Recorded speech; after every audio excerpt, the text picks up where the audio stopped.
Hi, I'm Daniel from Unrivaled Investing. Earlier today, Michael Burry reported his third quarter ending September 30th, 2023 holdings update.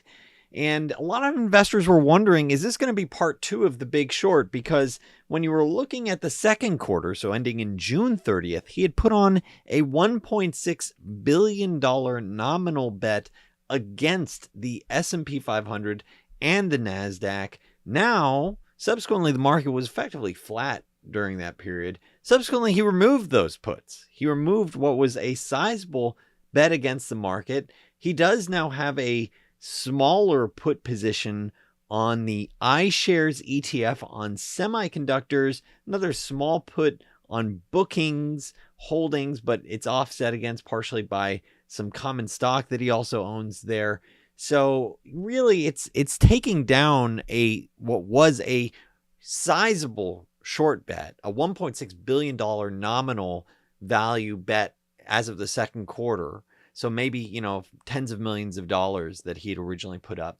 And so he either broke even, maybe made a little bit of it because, the market did dip briefly. So it really just depends on the timing. It does reflect that Michael Burry is more of a trader than certainly what I'm looking for. I'm looking for things that I can buy and hold, looking for things that I can compound for long time periods. That said, it is interesting to see what he's finding because he's very good at uncovering cheap companies. I personally bought McKesson previously. I called it out to my subscribers at Unrivaled Investing. At the same time, Michael Burry had recently disclosed that he bought it. And so this got me further thinking like, okay, this is probably worth diving in more. And so that's why for a while, it was actually one of my top holdings, because it was so cheap. And so I like to see what he owns because he has a nose for finding things that are so cheap. And we're going to talk about that in just a second.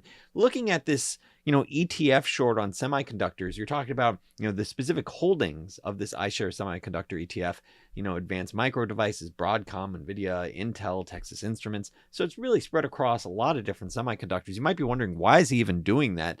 I think it comes down to the principles of capital returns. It's a great book, that sort of shows that when you have a lot of capital sloshing into an industry, it's when everyone's excited about it. It's when, the stocks are making new highs, people are really pumped up, but it's all that capital that goes into it that ultimately does result in overproduction. And I know that's sort of hard for people to believe because there's so much tremendous demand for AI and the chips, the GPUs that are required. But I think he's sort of making a call that all this money that's going to go into it, you're effectively going to see a surplus in the future where ultimately, the semiconductor is notorious for being cyclical. You'll see overproduction and worse returns in the future. And so it's very possible you see something like that with that short bet. But once again, it's a smaller bet, nominal value of like $50 million versus 1.6 billion of, the S&P 500 NASDAQ bets.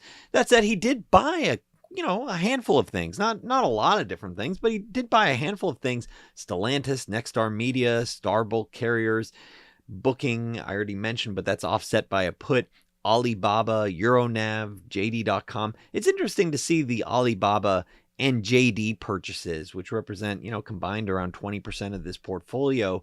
Maybe it's based on a bet that U.S.-China relations will improve. I've done previous videos on Alibaba. I previously owned both Alibaba and JD previously, just because it was just so cheap. So maybe that's it, that he's looking at these things where, he's looking at the multiple to free cash flow. He sees that they've actually recently bought back a fair amount of stock, thinking, hey, if U.S.-China relationships, normalize or improves from here, then maybe you have a situation where the stock resets, 50, 100, 200% upside. And that there certainly is that possibility. I did a previous video on Alibaba, but it really just depends on your own risk profile. Are you comfortable with the CCP risks that you have, with China?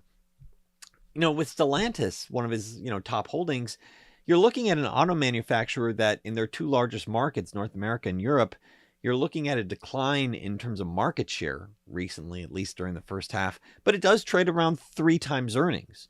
So, I mean, that is interesting for some people. It's not really my cup of tea. I don't really care for these auto manufacturers. I'd rather look for someone that's taking share like a Tesla. But I'm just haven't had, gotten my head around the valuation for Tesla. When I look at AI Ticker Chat, first month is free, asking it about Nexstar Media Group. It's saying, look, this company generates historically a lot of free cash flow. Even though it's been declining recently, if you were able to get even a discount to market multiple, a 15 to 20 times multiple, and resume some sort of growth in the future, then maybe there's several 100% upside. So I'd want to review this. Maybe this is too bullish on the case for Nexstar because year-to-date results, reflect weakening, but this is something that Michael Burry has been buying. So maybe he sees a bullish case like this, like what AI Ticker Chat, is calling out. And AI Ticker Chat leverages AI to read the recent financials, read the transcripts to get an assessment for growth projections, margins, and multiples, to think about, okay, how does this play out, in the periods ahead? Clearly a lot of free cash flow historically. So, is this a type of situation where there's enough free cash flow to make it interesting? So what are my thoughts thinking about Michael Burry, his third quarter portfolio update? First of all, in full disclosure, this is not financial advice. As always, you have to make your own judgment. Also, a quick plug, take charge of your investment journey with unrivaledinvesting.com, a low-cost weekly letter that helps you find potential multi-baggers, the types of stocks that can go up hundreds or even thousands of percent over time. So I'm looking at what Michael Burry has been up to, and he's been buying some things. Does that make him bullish? No, I think what you're looking at really here is a toe hold position. The portfolio value, this is from Datorama. You can see the link below. It's around $40 million portfolio value. That is, well below of his current net worth, which is rumored to be, hundreds of millions of dollars.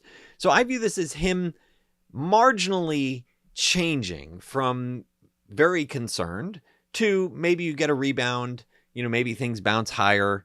I'm personally looking at this, and I like looking at what he does because he, as I said earlier, he has a nose for value.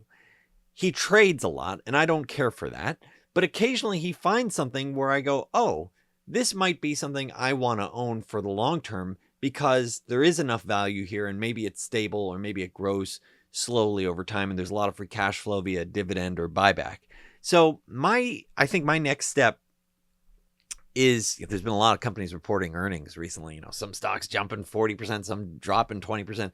So it's been a wild ride. But after I've had some time to digest some of these earnings, which I talk about with my subscribers at Unrivaled Investing, I think I'm going to go through some of these holdings just to see if there's anything that could be part of my own personal long-term journey, because he does, once again, have that sense for finding things that are deep value. He's not as bearish as he previously was, but by no means do I take this as an endorsement that he's a mega bull right now. I view this as him saying, hey, I found some things to do. I bought. He has a lot of activity, but by no means is this the all-in moment for Michael Burry. This is just the, hey, he no longer has that, next big short bet number 2 on. He cut that. He either broke even, maybe even made a little, maybe even lost a little. It didn't probably change his fortune. It really just depends on how well he traded it in terms of the timing.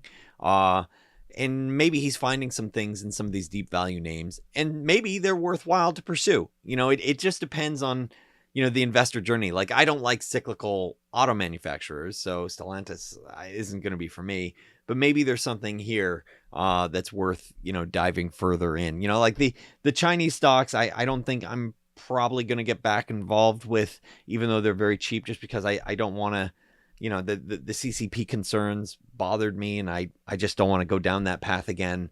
So it would really be looking at something like Nexstar, Starbulk. I'm not really interested in the commodity plays.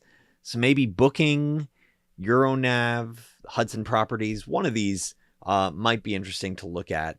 So that's my quick takeaway. If you enjoyed this video thinking about Michael Burry, his latest portfolio updates, please make a point of hitting that thumbs up, hit that subscribe button. You're watching Unrivaled Investing.